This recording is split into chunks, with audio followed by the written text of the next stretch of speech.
Hi guys, how you doing? Does Fred here?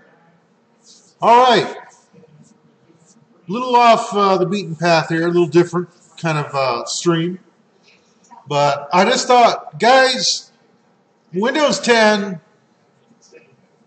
All right, I'm using Windows 10 as a gaming platform primarily because I figured at some point I'm going to have to. I prefer 7, but 10 is the future. 10 has DirectX 12. Microsoft has done a lot to try to get gaming optimizations into this platform, but like any Windows batch of updates, they take 2 steps forward and 5 steps back. As such, they have to fix their problem every now and again. And since they're pushing it as a gaming platform, and since so many companies are developing for DirectX 12 and for Windows 10 exclusively, and since Windows 10 has lots of neat little compatibility things to make games run better, more than just that stupid Xbox Live garbage app that's, I think they still have in here. Let's see. Let me see if that's still in here. Yeah, WI. No, I think I got rid of it. Did I get rid of it? Let's see. Game bar. Yeah, they still got the game bar. Whatever. Anyway, if there is one Windows 10 patch I will tell you to download, it is this one. Right up there. KB4489899. For one reason. Last week I noticed when I was playing some first-person shooter games, I thought, you know, I'm doing unusually bad. I mean, I'm not the greatest gamer. I'm not hardcore gaming here. But I noticed it was like I thought a lot more shots should have hit. I thought things were a little slower than they should be. I remember going to, like in Battlefield 1, going to the, hitting the tab and looking at all the players and blaming it on bad pings and things like that. But maybe this had something to do with it. And apparently this patch addresses an issue that came out with the March updates. In fact, the, let's see here. I think they actually reference these. Oh, well. Okay, whatever. Anyway, there was a group of updates that came out on March 1st for Windows 10 that got installed. I know this got it for version 1809, which a lot of people are on. And what it did was introduce a bunch of extra keyboard and mouse lag, which seemed to affect first-person shooter games the most. Specifically, a lot of people are complaining about Battlefield 5 and that. Now, some people are still complaining that there's an issue, but Microsoft says, okay, just turn off the compatibility settings for the game properties if you have those set for full screen. Let's take a look at some other things here. I'm looking at a couple of articles here. People are talking about subfolders disappearing with this patch. This is the stuff you always have to watch when you do a Microsoft patch. I say this in IT all the time. Never do a day 0 patch or a day 1 patch with Microsoft. I don't care what it is or what security issue they think they're fixing. Wait until somebody starts screaming. And here's the deal. Let's take a look and see if I have any of these issues.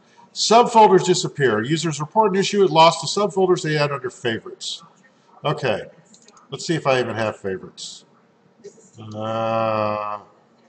Quick access. I don't have any favorites. I guess I don't favorite anything, I guess. Oh, well. Okay, so that one's not a problem. Let's see. Failed automatic update. Well, let's see if any of the updates failed. Going to update security. The update history. Success. Okay, good. I didn't have that problem either. Good. Blur delay issue. Update failed to resolve blur decay issue that's in the Action Center.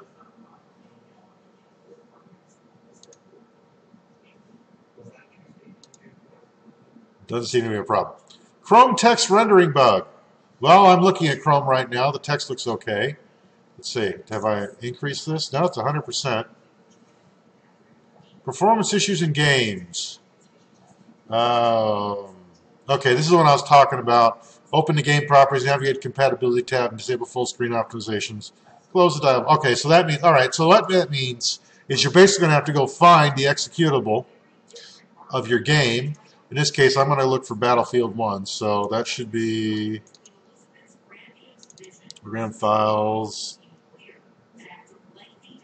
origin games, Battlefield 1. Yes, there's Battlefield 5.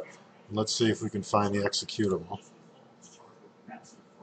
VF1. Let's look at the properties here. Compatibility. Okay.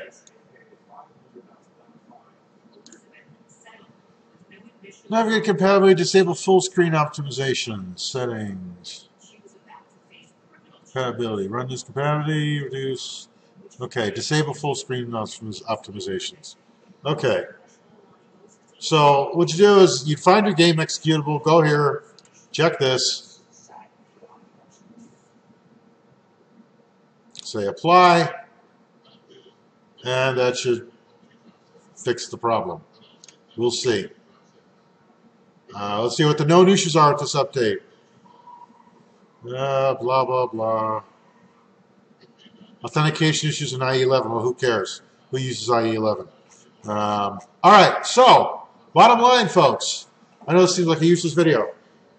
Be careful of Microsoft updates. Like I said, if you can push them off for a couple of weeks, do it. In fact, in this case, if you would have pushed off the update for a couple of weeks, you probably wouldn't have had the problem. Windows 10 as a gaming platform, it's okay. It ain't much good for anything else as far as I'm concerned. But here's the deal: if you're going to download any update and you've had the regular patch release schedule and you haven't deferred anything, and you've been noticing some problems in your games, do that update. That one, right there. Go ahead and install it. Let it happen. As an aside, one of the things I always do, and this may seem obvious to you, but I'm not going to do it. I can't check reps because I got my updates. But one of the things I always do is if I see an update come down, the nice thing about Windows 10 is that it will actually let you. See, there's the same thing. It'll either give you a link to click on where you can look at it, or you can do a copy and paste of anything in the line there and just put it into a browser and look it up. That's what I did here to pull up this stuff. No.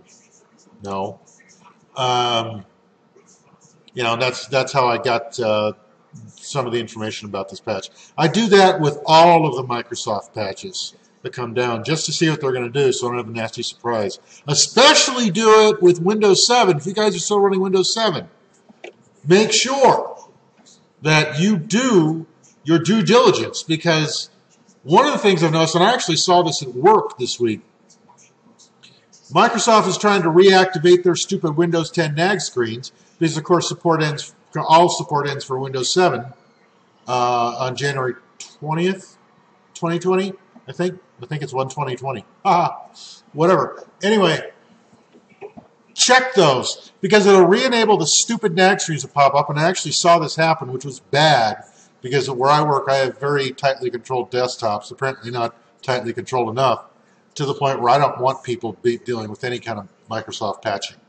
The other thing, just see what they do. I mean, just take a look at what they do, and if you can, defer them. Wait. And if all else fails, go into your task manager. And I'll show you that. Just do task manager here.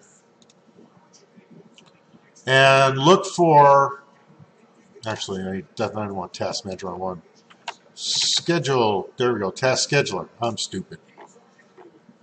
Okay, and go down here and see if you can find anything Microsoft Windows. And you should find Windows updates in here. Backup, Windows update. Okay. Let me open this up some. All right. And just disable it. Disable the Windows updates for a little while. If you really want to turn off Windows updates, one of the things you could try is to go into the Services app, and if you scroll down, now I'm not saying this is going to be an absolute work, but you see here's the Windows Update Service. You can go into properties of that. You can disable that sucker. I'm not saying that Microsoft won't have something that'll re-enable it if there's not some process. But if you disable that and disable the scheduled tasks, you should be able to at least have some greater level of control over the Windows Update process in Windows 10. Anyway, that's all. All I wanted to do is let you guys know about that. And if you're having trouble, try this. If you're still having issues, try the fixes that Microsoft talked about, the changing the full screen optimizations in Windows 10. And that's it. So I want to say, we're going to get to gaming a little bit here, but I just wanted to make this video. I wanted to make this one separate and real. And with that, I'm going to let you go, and we'll see you in a few minutes when we start playing some Battlefield 1. You guys have a great one. I'm out.